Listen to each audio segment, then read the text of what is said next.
Na tajnoj lokaciji jednog kvarta u Šibeniku 5 prijatelja provelo je ljeto maštajući o velikim avanturama. Njihova baza bila mala baraka preuređena u istraživački centar za nautiku, barem u njihovoj mašti. Jednog dana, dok su čistili obalu, ispod plaže Banj, među plastičnim bocama i morskim algama, pronašli su nešto što će im zauvijek promijeniti ljeto.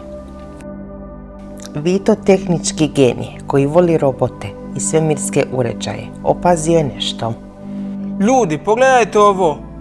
To si sad našao. Upitala je Blanka, kapetanica tima. Opet školjka koja svijetli. Ali nije bila školjka, bila je to stara metalna kutija, prekrivena hrđom i algama. Otvorili su je unutra i pronašli staru mapu. No nije to bila obična karta. Brišići neobičnu kutiju od naslaga blata, Tina je pročitala tekst. Piše blago kapetana Johna, skriveno ispod zvijezdanih vrata. Samo srcem čistim možeš ga otkriti. Što ti misliš, Josipa? Josipa je bila 5. član ekipe. Vesela i neustrašiva, znala je sve o moru, školjkama i morskim tajnama. Gledajući tajni dokument, začuđeno reče. John je zvezdane vrata.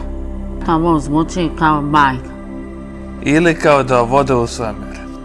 Dodao je Stipe koji je bio najmlađi član ekipe, uvijek spreman da postavlja milion pitanja i smišlja neobične ideje. Prije će biti da vodi u podmorje. Pogledajte koordinate. To je ispod mora, blizu starog svjetionika nadomak Prvića. Nisu gubili vrijeme. Tijekom nekoliko dana skupili su plastične bačve koje su uvezali konopima. Stari motor se kosilice poslužit će za brzi stabilan pogon, a uvezani lancuni bit će jedra kada se otisnu na otvoreno more. Zvat će moga morska zvijezda, reče Blanka. A ako ne potanimo oma?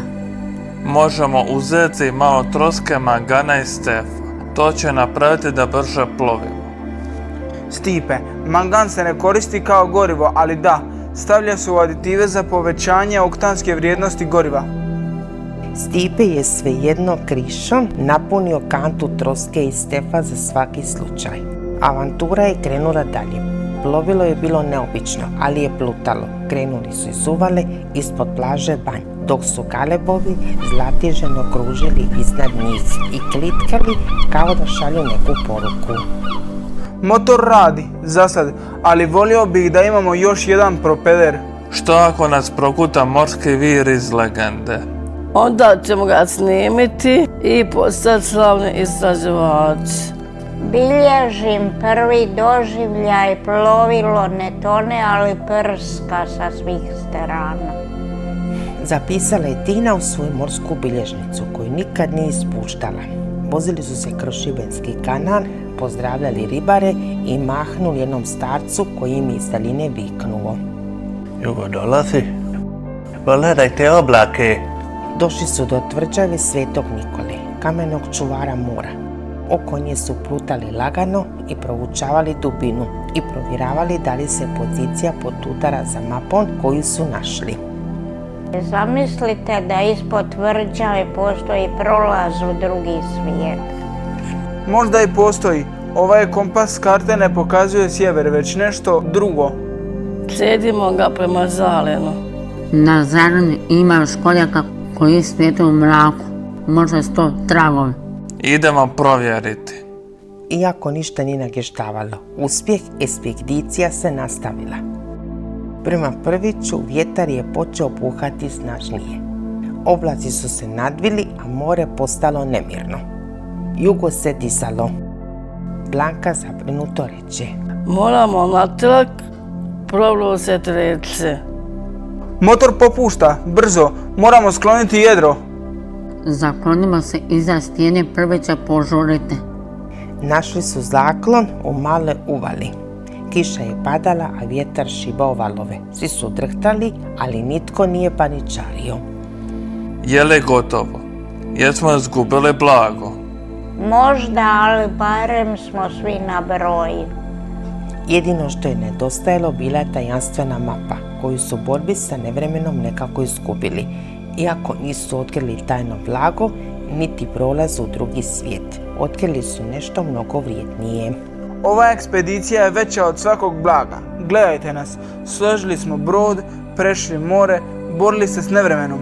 I sve to samo nas 5. Kad se vrijeme smirilo, vratili su se prema Crnici, iscrpljeni, mokri, napola raspali plovilom. Dočekali su i članovi udruge, zabrinuti, ali sretni što su se svi vratili živi i zdravi. Nismo našli blago. Nismo, ali ovo je bila najljepša pustolovina u mom životu. I naučili smo. Sljedeći put prvo čitamo pomorska upozorenja. I nosimo kravanice. I možda napravimo podmornicu. Od tog dana njihovo prijateljstvo je bilo čvrsto kao stijene tvrđave Svetog Nikole, a prava priča o potonulom blagu. Možda ono i postoji i neka ga tamo za prave iskusne pomorce. Naša se priča nije završila neuspjehom, nego jednom značajnom povukom koja glasi: pravo blago nije ono što tražiš u nadi da ćeš jednom biti bogat, a pravo blago je ono što ostane u srcu kad avantura završi.